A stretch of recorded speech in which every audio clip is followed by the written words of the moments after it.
भागिने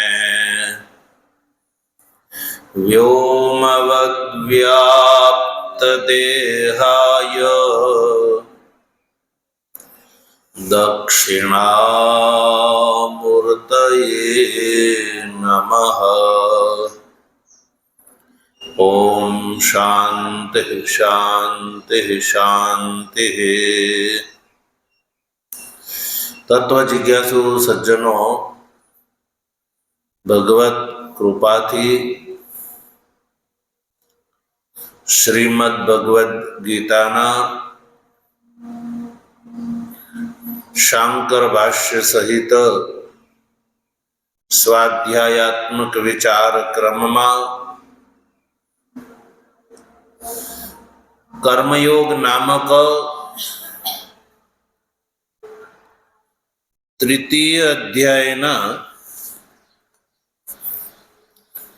छठा श्लोकनो आपणे गई काले विचार कर्यो। आ श्लोक में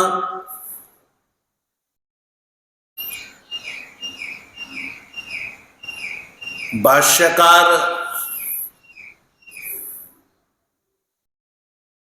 भगवान श्री कृष्णना वचन विषे एवं कहे छे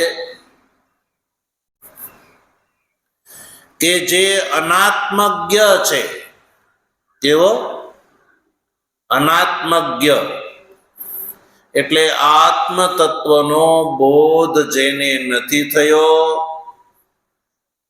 एवो अनात्मज्ञ व्यक्ति वेद विहित कर्मनो त्याग करी दे तो तद असत, तो ये खोटू छे, ये खोटू छे।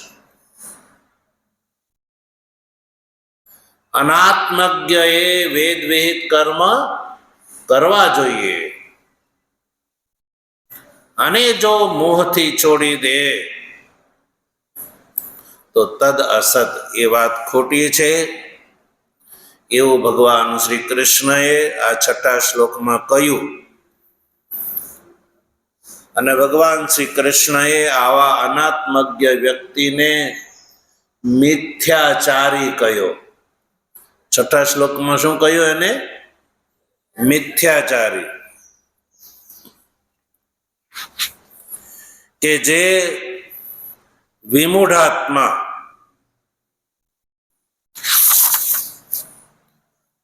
एटले के जेनु अंतकरण जे विमूढ़ छे एवो व्यक्ति कर्मेन्द्रियाणी एटले कर्मेन्द्रियोनो तो संयमन करीने, कर्मेन्द्रियोनु संयमन एटले कर्मेन्द्रियो द्वारा कर्म न करवा अने इंद्रियोना जे अर्थो छे शब्दादि विषयो एनु मनथी स्मरण करीने बेसी रहे तो भगवान कहे छे के स मिथ्याचार, ये मिथ्याचार कहेवामां आवे छे, सदाचार नहीं, मिथ्याचार उच्यते। मिथ्याचार नो अर्थ छे मृषा आचार, एटले एक खोटो आचार छे, योग्य आचार सदाचार नथी। पापाचार छे, कारण के विहित नु न करवो ए ज पापाचार छे। मनुष्य कर्म कर्या वगर रही नथी शकतो अने एमांय जो कर्म विहित न करे तो कर्म तो थता ज रहेवाना। एटले विहित कर्म न करे तो पछी कया कर्म थशे? निषिद्ध कर्म थशे। तो निषिद्ध कर्मनुं आचरण ज करवुं एनुं नाम शुं छे? पापाचार छे। एटले भगवान कहे छे के अनात्मज्ञ व्यक्तिए वेद विहित कर्म जे छे ए कर्तव्य छे, करवा जोईए, एवुं छठा श्लोक में कह्युं।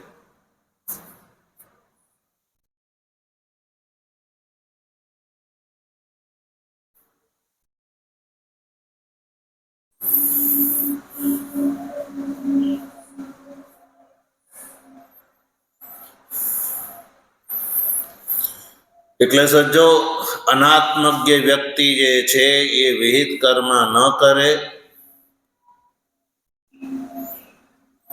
તો એ મિથ્યાચાર અને એ દોષનું કારણ છે એ બતાવ્યું, પાપાચરણ છે.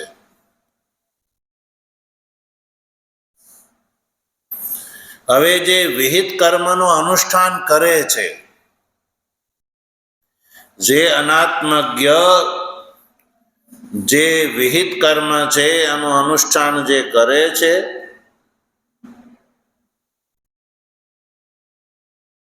ફલાભિલાષા છોડીને જે વિહિત કર્મનું અનુષ્ઠાન કરે છે એ સદાચારી છે. એ સદાચારી છે. વિહિત કર્મનું અનુષ્ઠાન જે કરે છે ફલાભિલાષા છોડીને એ સદાચારી છે, એ પેલા કરતા વિશિષ્ટ છે એવું હવે ભગવાન શ્રી કૃષ્ણ 7મા શ્લોકમાં કહે છે. એટલે આપણે 7મા શ્લોકનું સૌપ્રથમ ઉચ્ચારણ કરીશું. યસ્ત્વિન્દ્રિયાણિ મનસા, બોલો, નિયમ્યારભતેર્જુના કર્મેન્દ્રિયૈ કર્મયોગ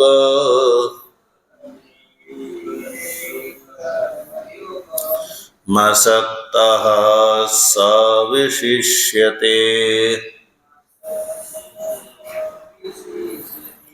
યસ્ત્વિન્દ્રિયાણિ મનસા નિયમ્યારભતેર્જુના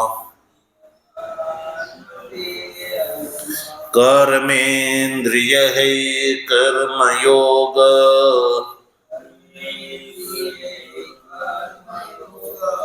મસક્તઃ સવિશિષ્યતે.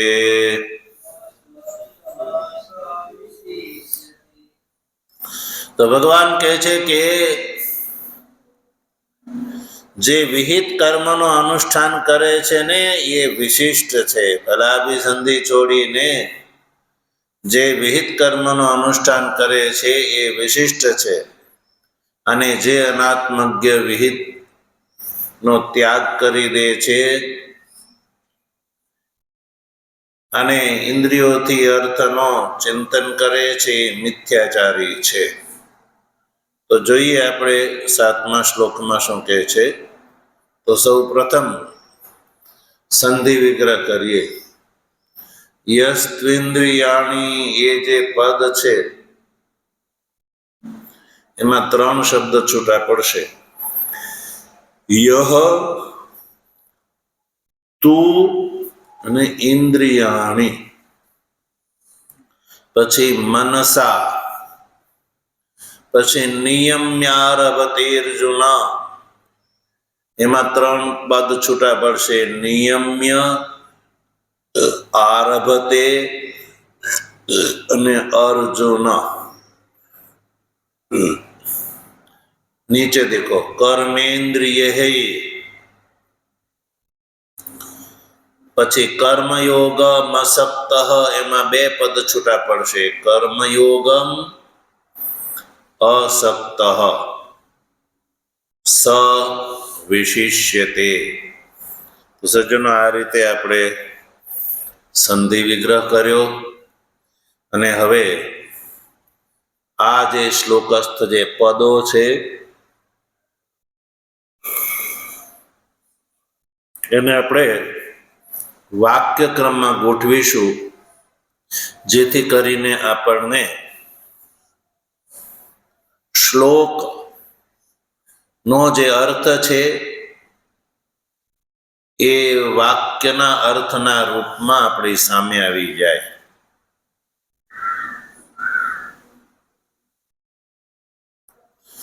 તો સૌથી પહેલા આમાં અર્જુન પદ છે એ સંબોધન છે, એટલે એને આપણે પહેલા બોલીશું. બોલો, અર્જુન યસ્તુ मनसा इंद्रियाणि नियम्य असक्तः कर्मेन्द्रियैः कर्मयोगम आरभते स विशिष्यते। जो આપણે આ શ્લોક છે એ વાક્ય ક્રમમાં બોલ્યા, એટલે શ્લોક જે છે વાક્ય બની ગયો. વાક્યથી આપણને અર્થ સમજાય જલ્દી. શું કહે છે? ભગવાન કહે છે કે હે અર્જુન,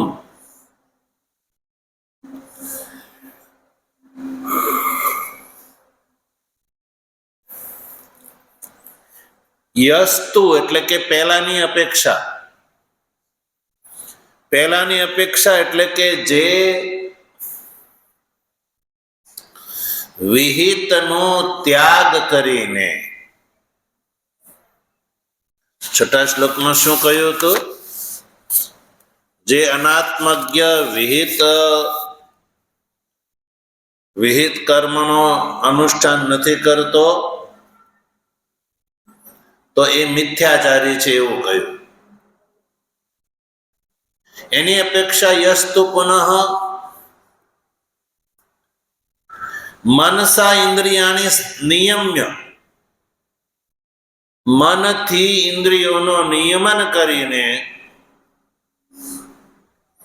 નિયમન કેવી રીતે કરવું? અસક્ત સન. અસક્ત એટલે કે આસક્તિ રહિત થઈને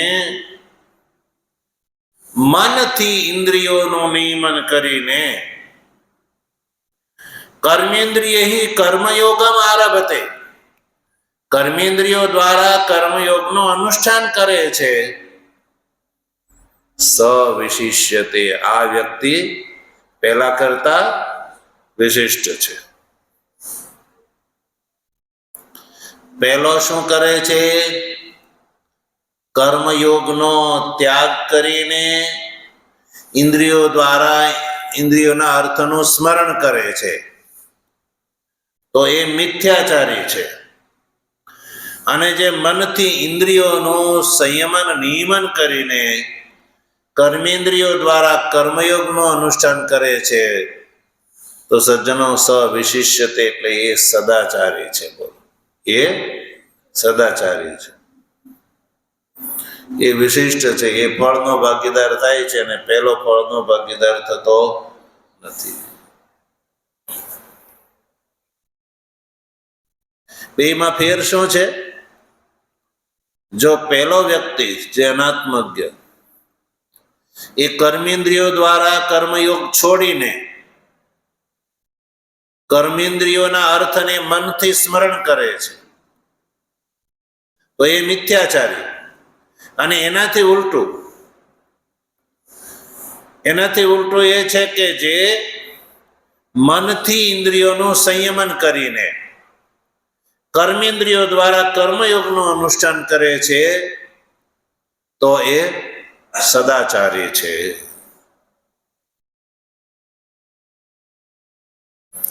એવું ભગવાન શ્રી કૃષ્ણ આ 7મા શ્લોકમાં કહે છે.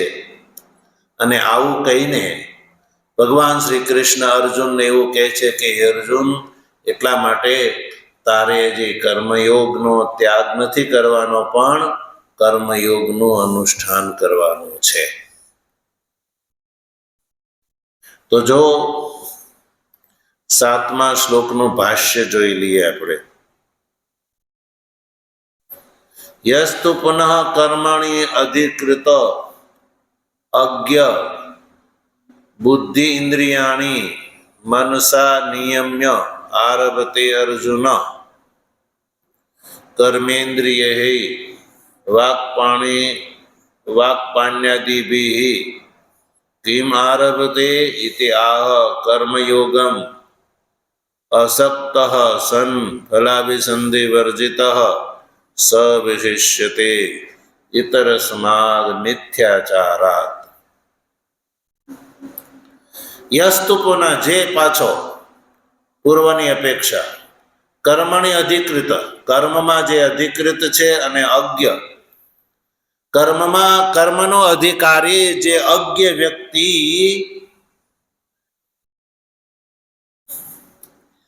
ઇન્દ્રિયાણી મનસા નિયમ્ય ઇન્દ્રિયોને જે છે એ મનથી નિયમન કરીને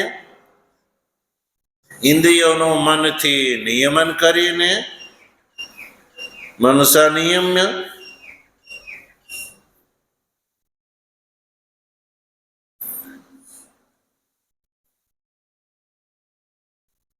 અસક્ત થઈને અસક્ત એટલે કે નિષ્કામ થઈને ફલાભિસંધિથી રહિત થઈને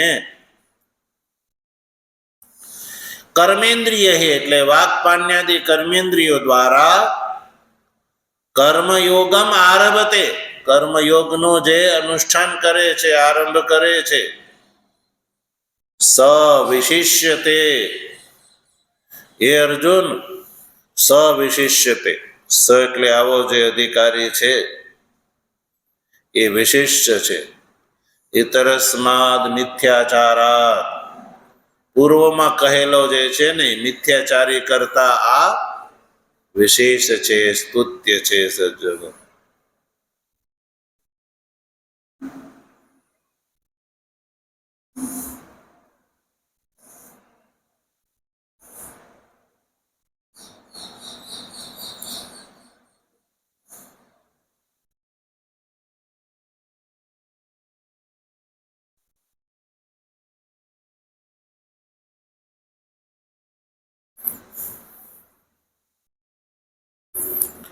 બેવું કર્મના અધિકારી જ છે બેવું અજ્ઞ જ લેવાના છે અહીંયા બેવું અજ્ઞ કર્મના અધિકારી પણ હજી અજ્ઞ છે કર્મનો અધિકારી છે અને કોઈ એમ કે નહીં મારે તો સંન્યાસ ગ્રહણ કરી લેવો છે તો એ અજ્ઞ છે કર્મનો અધિકારી છે અને કર્મનો ત્યાગ કરીને વિહિત કર્મનો ત્યાગ કરીને વિહિત કર્મ છોડી દે છે જે વિમૂઢાત્મા કર્મેન્દ્રિયોનું સંયમન કરવું એટલે કર્મેન્દ્રિયો દ્વારા કરવામાં આવતા કર્મો ન કરવા અને ઇન્દ્રિયોનો જે અર્થ છે એનું મનથી સ્મરણ કરે છે તો સ મિથ્યાચારી છે અને એની અપેક્ષા જે મનથી ઇન્દ્રિયોનું નિયમન કરીને નિષ્કામ ભાવથી કર્મેન્દ્રિયો દ્વારા કર્મયોગ કરે છે સવિશિષ્યતે એટલે એ વિશિષ્ટ છે પેલાની અપેક્ષા એ વિશિષ્ટ એટલા માટે કે કર્મયોગનું અનુષ્ઠાન કરે છે તો એ ચિત્ત શુદ્ધ થઈ અને જ્ઞાનનો ભાગીદાર થશે અને પેલો જે છે એને તો કર્મનો ત્યાગ કરી દીધો છે અજ્ઞ છે અનધિકારી અજ્ઞ છે કર્મનો અધિકારી છે અને કર્મનો ત્યાગ કરી દીધો છે એટલે કર્મનો ત્યાગ કરી દેવાથી એનું અંતઃકરણ ક્યારેય શુદ્ધ થવાનું નથી અને પાછો ઇન્દ્રિયોથી મનથી ઇન્દ્રિયોના અર્થનું ચિંતન કરે છે એટલે સંસાર પ્રત્યે રાગ છે તો પછી એ મોક્ષનો ભાગીદાર થતો નથી એટલે હે અર્જુન તો તારા માટે તો કર્મયોગ એ જ અનુષ્ઠેય છે એટલે તારે કર્મનો ત્યાગ કરવાનો નથી એવું ભગવાન આ બેઉ પ્રકારનું અહીંયા વિશ્લેષણ કરે છે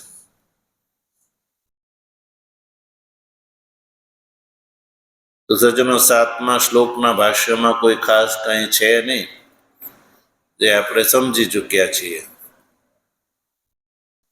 એટલે આ બેઉ વસ્તુને સામે ધરી અને ભગવાન અર્જુનને કર્મની આજ્ઞા આપે છે કર્મ કરવું એ શ્રેષ્ઠ છે અજ્ઞાની માટે કર્મનો ત્યાગ કરતા કર્મયોગનું અનુષ્ઠાન છે એ વિશિષ્ટ છે એટલે ભગવાન હવે આ વસ્તુ અજ્ઞ અવસ્થામાં કર્મનો ત્યાગ કરવા વાળો મિથ્યાચારી છે અને કર્મનું અનુષ્ઠાન કરવા વાળો સદાચારી છે એટલે હે અર્જુન તું પણ કર્મ કર હજી તું અજ્ઞ છો અજ્ઞાની છો એટલે અજ્ઞાનીની માટે કર્મયોગ એ જ શ્રેષ્ઠ છે એવું ભગવાન શ્રી કૃષ્ણ સજ્જનો 8મા શ્લોકમાં કહે છે.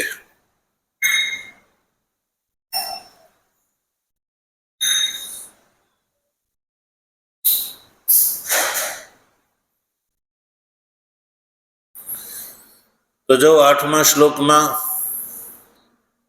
શું કહે છે આપણે જોઈએ. કર્માનુષ્ઠાન કરવા વાળાને વૈશિષ્ટ્ય જે છે એ બતાવ્યું. કર્મનો ત્યાગ અજ્ઞાની મનુષ્યને માટે કર્મનો ત્યાગ કરવા કરતા કર્મનું અનુષ્ઠાન કરવા વાળાની સ્તુતિ કરી ભગવાને. હવે આ 8મા શ્લોકમાં કર્મના અધિકારીને માટે કર્મ કર્તવ્ય છે એવું ભગવાન 8મા શ્લોકમાં નિગમન કરે છે.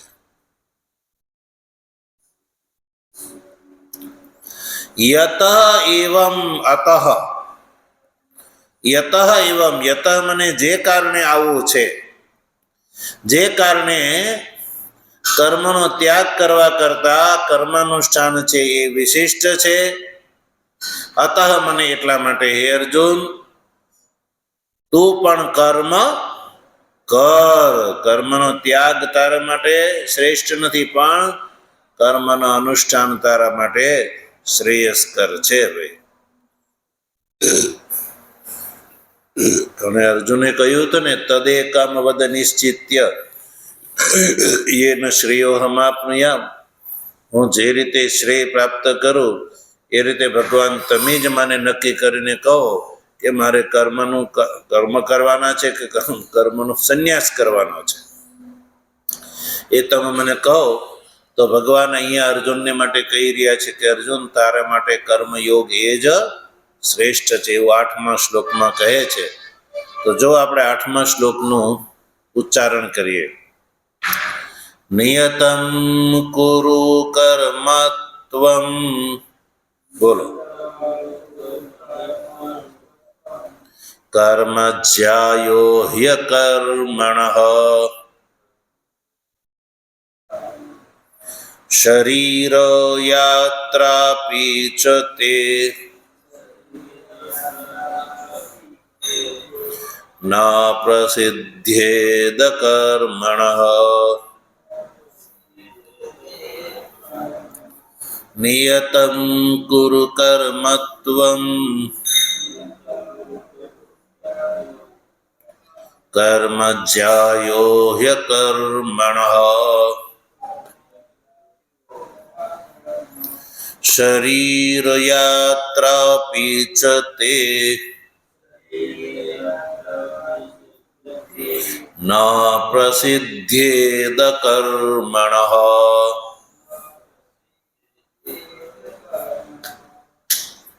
સંધિ વિગ્રહ કરો.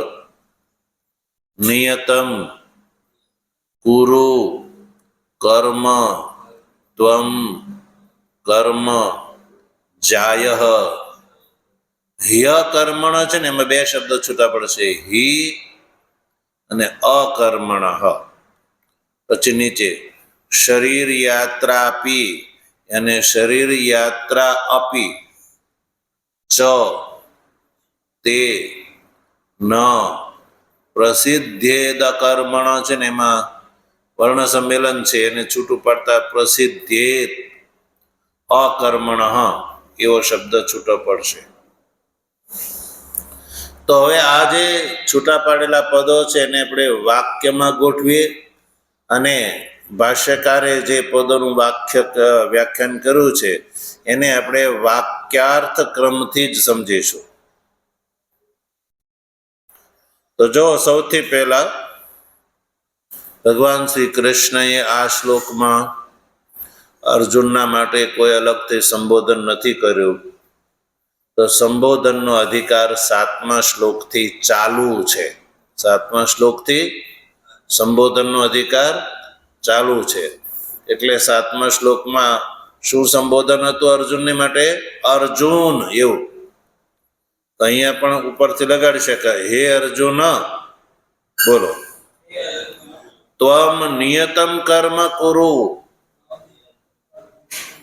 हि અકર્મણઃ કર્મ જાયઃ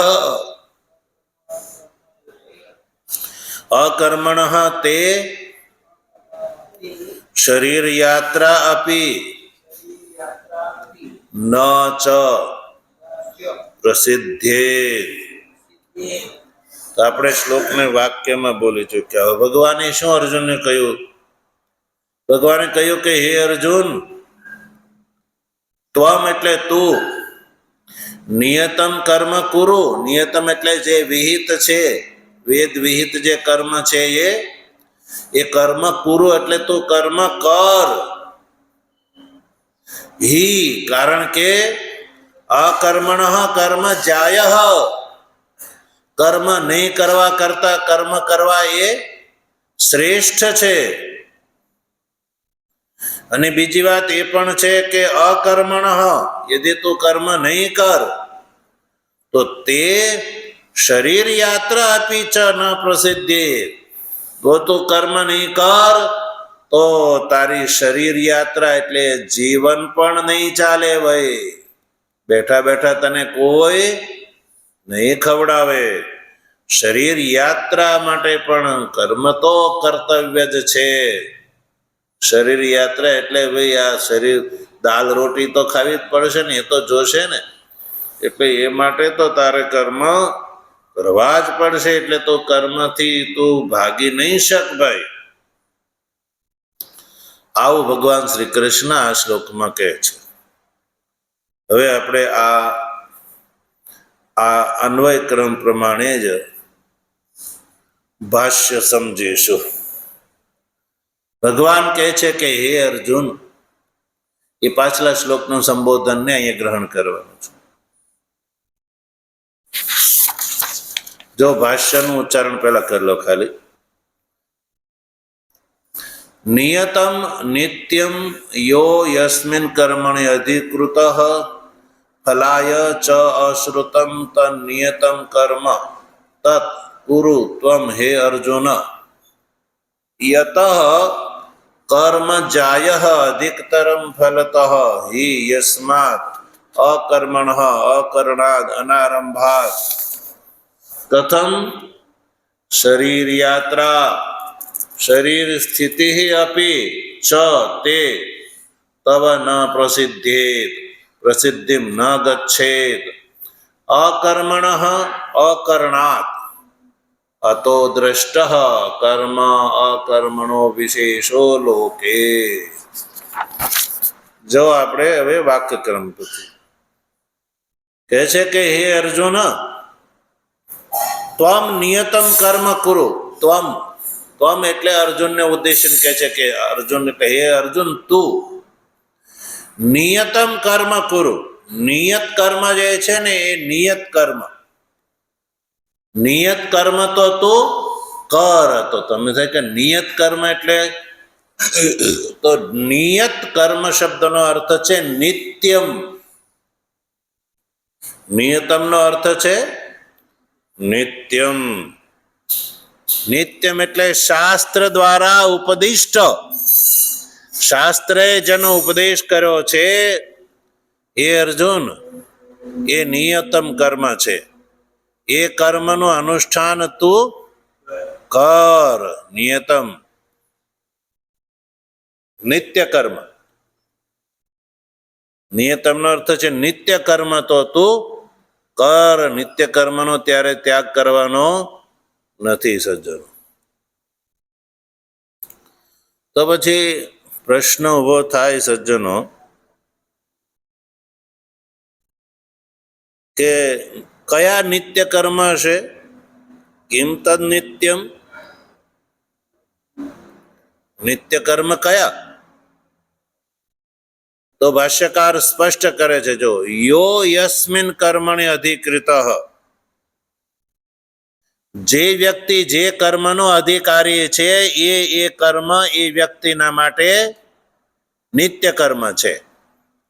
જે વ્યક્તિને માટે જે કર્મનો અધિકાર આપ્યો છે એ કર્મનું અનુષ્ઠાન એ વ્યક્તિ કરે તો એ કર્મ એના માટે નિત્ય કર્મ છે. એટલે યો યસ્મિન કર્મણે અધિકૃત તસ્ય તન્નિત્યમ. इति अन्वयः। यो यस्मिन् कर्मणि अधिकृतः तस्य तन्नित्यम्। जे अधिकारी जे કર્મની અંદર અધિકૃત હોય એ કર્મ એ વ્યક્તિ માટે નિત્ય કર્મ છે સજ્જનો.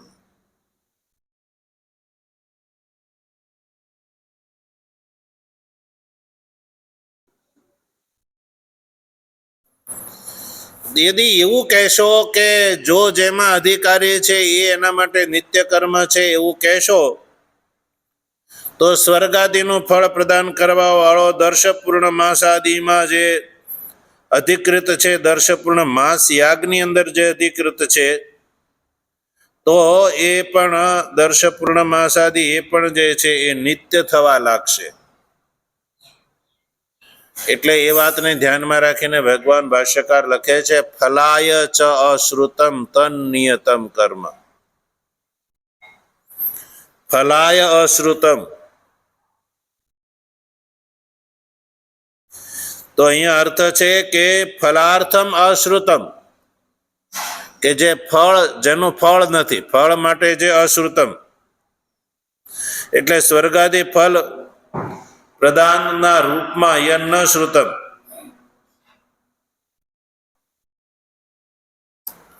એટલે નિત્યમ કર્મનો અર્થ છે જે સ્વર્ગાદી ફળ માટે નથી એવા કર્મને કહેવામાં આવે નિત્ય કર્મ.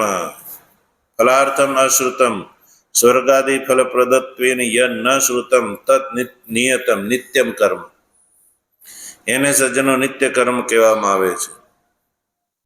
અને દર્શ પૂર્ણમાસ યાગ તો સજ્જનો સ્વર્ગાદી ફળ એનું શ્રવણ થાય છે એટલે દર્શ પૂર્ણમાસ યાગ છે એ નિત્ય કર્મ નથી. પણ જે ફલાર્થ નથી, સ્વર્ગાદી ફળના રૂપમાં જેનું શ્રવણ નથી એને કહેવામાં આવે છે સજ્જનો નિત્ય કર્મ.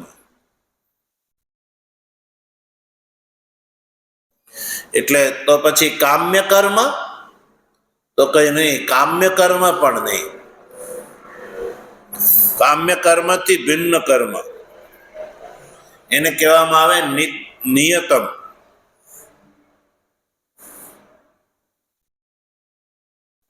નિત્ય કર્મ કે જેને નહીં કરવાથી, જે કર્મ નહીં કરવાથી પાપ લાગે છે, પ્રત્યવાય લાગે છે, એવા કર્મને સજ્જનો નિત્ય કર્મ કહેવામાં આવે છે. તો ભગવાન શ્રી કૃષ્ણ અર્જુનને કહે છે કે હે અર્જુન, તું નિયતમ કર્મ કરો. એટલે તો નિયત કર્મ જે છે એટલે કે નિત્ય કર્મ છે કે જેનું સ્વર્ગાદી ફળ નથી અને જે નહીં કરવાથી દોષના ભાગીદાર થવાય છે એવા કર્મને નિત્ય કર્મ કહેવામાં આવે છે. એટલે હે અર્જુન, તો એ નિત્ય કર્મ કર. નિત્ય કર્મ તું કુરુ એટલે કર, આજ્ઞા આપે છે. તો અર્જુન એમ કે ભાઈ કેમ, શા માટે ભગવાન?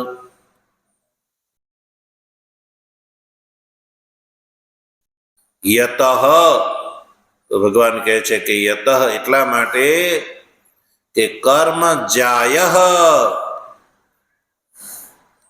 કર્મ જાય હિ અકર્મણ. કારણ બતાવ્યું ભગવાને. અર્જુન એમ કે ભાઈ નિત્ય કર્મ ભગવાન શા માટે કરવા જોઈએ? તો ભગવાન કહે છે હિ અકર્મણ કર્મ જાય. હિ મને કેમ કે એટલા માટે હે અર્જુન કે અકર્મણ કર્મ જાય. અકર્મણ એટલે અકર્ણાત અનારંભાત, કર્મ નહીં કરવા કરતા કર્મ એટલે કર્મનું અનુષ્ઠાન કરવું જે છે એ જાય એટલે અધિકતર છે. ફલથી, ફલથી એ અધિક છે એટલે કે શ્રેષ્ઠ છે. કર્મ નહીં કરવા કરતા કર્મ કરવું એ અજ્ઞાનીને માટે શ્રેષ્ઠ છે, અજ્ઞ વ્યક્તિને માટે. ફળથી એ અધિકતર છે સજ્જન.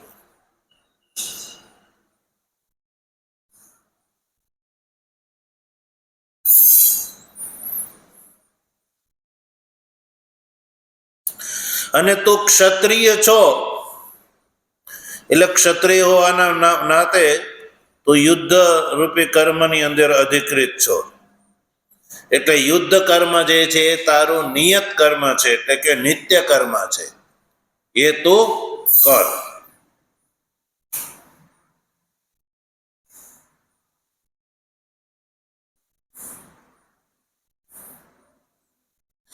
અને યદ્યપિ જ્ઞાન કરતા કર્મ અલ્પ છે, પણ અકરણાત અધિક છે. નહીં કરવા કરતા પાછું કર્મ જે છે એ શ્રેષ્ઠ છે. એટલે ભગવાને કહ્યું અકર્મણ કર્મ જાય. કથમ પ્રશ્નપૂર્વક ભાષ્યકાર આગળનું વચન ભેદ. કથમ કેમ એવું ભાઈ? કર્મ કરવા કરતા નહીં કરવા કરતા કર્મ શ્રેષ્ઠ કેમ? કથમ શા માટે? તો જો આગળ કહે છે અકર્મણ તે શરીર યાત્રા પી ન ચ પ્રસિદ્ધિ. એ છે કે હે અર્જુન, અકર્મણ એટલે અકરણાત, કર્મ નહીં કરવાથી, કર્મ નહીં કરવાથી શરીર યાત્રા આપી, શરીર યાત્રા અપી ચ તે ન પ્રસિદ્ધિ. શરીર યાત્રા એટલે શરીરની યાત્રા પણ તારી નહીં સિદ્ધ થાય. શરીર યાત્રા શું? તો કહ્યું શરીરની સ્થિતિ. શરીર યાત્રાનો અર્થ છે શરીરની સ્થિતિ. સજ્જનો, શરીર યાત્રા, શરીર યાત્રાનો અર્થ છે શરીર સ્થિતિ. એટલે જીવન પણ તારું પ્રસિદ્ધ નહીં થાય, પ્રસિદ્ધિ ન ગચ્છે. શરીર યાત્રા સમજો, પ્રાણ ધારણમ, જીવવું, જીવન. કર્મ નહીં કરે તો વ્યક્તિ જીવી પણ ના શકે. કેમ? એટલા માટે સજ્જન, આપણું આ શરીર અન્નથી બનેલું છે. શેનાથી? અન્ન મૂલક હોવાથી તો શરીરની સ્થિતિ માટે અન્નથી બનેલું છે, અને અન્નથી જીવે છે, અને અન્નમાં પાછું ભળી જાય છે. તો જીવવા માટે શું જોઈએ? અન્ન અને જળ જોઈએ કે ન જોઈએ ભાઈ? તો અન્ન જે છે એ કઈ એક તૈયાર રેડીમેડ મળી જાય છે? કઈ મળી જાય છે? અન્ન માટે શું કરવું પડે? કર્મ કરવા પડે ને. તો જેનો જે કર્મ છે એ કરવો જોઈએ. બ્રાહ્મણે બ્રાહ્મણનું, ક્ષત્રિય ક્ષત્રિયનું, વૈશ્ય વૈશ્યનું, શુદ્ર એ શુદ્રનું. આ ચારે જે છે એ પોતપોતાના કર્મ કરે તો ચારે જે છે એનું જીવન ચાલે. સજ્જનો, ચારે એને અન્ન અને જળ મળે. અને કોઈ ન કરે તો અરાજકતા ઊભી થાય, લૂંટફાટ ચાલુ થઈ જાય. એટલે એ માટે આ જરૂરી છે અર્જુન, કર્મ નહીં કર તો તારી જીવન યાત્રા નહીં ચાલે ભાઈ. તું પ્રાણે નહીં તું ચાલે. તારો પ્રાણનું ધારણ કેવી રીતે કરું છું? આગળ ભગવાન કહે છે અન્નાદ ભવંતી ભૂતાની, અન્નથી આ પ્રાણીઓ ઉત્પન્ન થાય છે, અન્નને આધારે રહે છે અને અન્નમાં લીન થાય છે. એટલે અન્ન ઉપાર્જન, હવે તમે ખેતી કર્યું હોય તો બેઠા બેઠા ખેતરમાં એમણે અન્ન ઉગી જશે નહીં. તો કર્મ જે છે, નિયત કર્મ જે છે તો કરવું જ પડશે.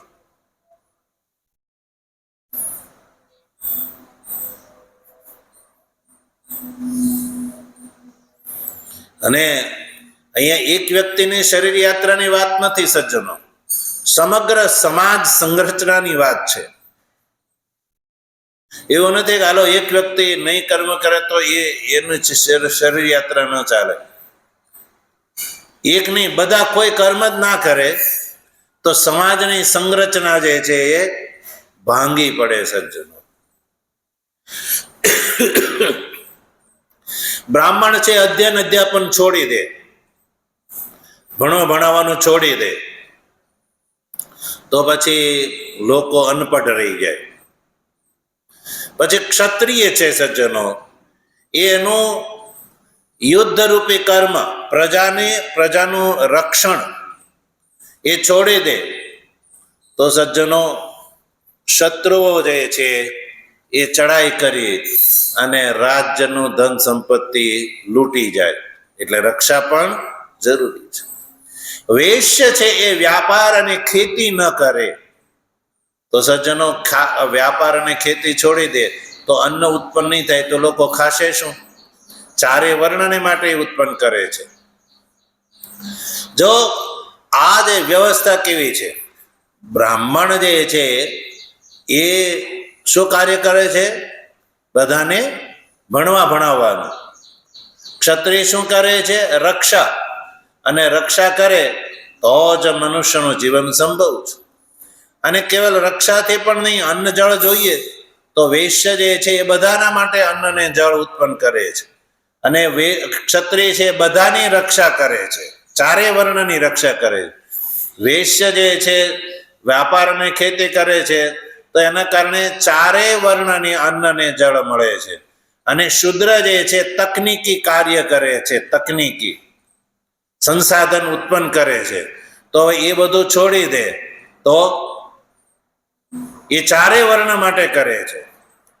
અને શૂદ્રની અંદર ઘણી બધી જાતિ આવી જાય જે પોતાના હથકરઘા છે, એને શું કહેવામાં આવે? હથકરઘા ઉદ્યોગ જે છે, જેવી રીતે કડીઓ છે એ ચણવાનું કાર્ય છોડી દે તો ઘર કેવી રીતે બનશે? નહીં બની શકે. લુહાર છે એ લોખંડનું કામ કરવાનું છોડી દે તો આ બધી તકનીકી છે જ ને. સુથાર છે એ લાકડાનું કામ કરવાનું છોડી દે તો ઘર બનશે, લાકડાનું કાર્ય કરશે. દરજી છે એ સીવવાનું કામ છોડી દે તો લોકોને વસ્ત્ર મળશે. તો સજ્જનો આ ચારેય વ્યવસ્થા જે છે એ પરસ્પર એકબીજાને ડિપેન્ડ છે. એટલે કર્મ જેથી આખી સમાજની સંરચના ચાલે છે. જો સૌ એમ કે નહીં મારે કર્મ છોડી દેવું તો સમાજની સંરચના, સમાજ રચના ભાંગી જાય સજ્જનો. એટલે ભગવાન અર્જુનને કહે છે કે અર્જુન, જો તું કર્મ નહીં કર તો શરીર યાત્રા એટલે સમાજની સંરચના જે છે એ ભાંગી પડશે. પ્રસિદ્ધિમ ન ગચ્છતિ, આગળ નહીં ચાલે.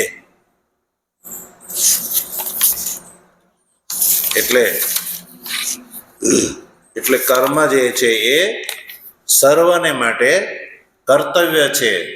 જેનો જે અધિકાર છે એને બધાએ એ કર્મની અંદર એ નિરત રહે તો પોતાનું વ્યક્તિગત જીવન ચાલે અને આખો સમાજ જે છે એ આગળ વધે. એટલે કર્મ જે છે સજ્જનો એ આવશ્યક છે એવું ભગવાન શ્રી કૃષ્ણએ અર્જુનને બતાવ્યું. ઓમ. એટલે અંતમાં જો ભાષ્યકાર શું કહે છે? અતઃ દૃષ્ટ કર્મ અકર્મણો વિશેષો લોકે. એટલે હે અર્જુન, કર્મ અકર્મણ કર્મ વિશેષ લોકે દૃષ્ટ. અકર્મ કરવા વાળાની અપેક્ષા કર્મ કરવા વાળો લોકમાં વિશિષ્ટ સ્થાન ધરાવે છે સજ્જનો. એટલે હે અર્જુન, તારે પણ કર્મ કર્તવ્ય છે.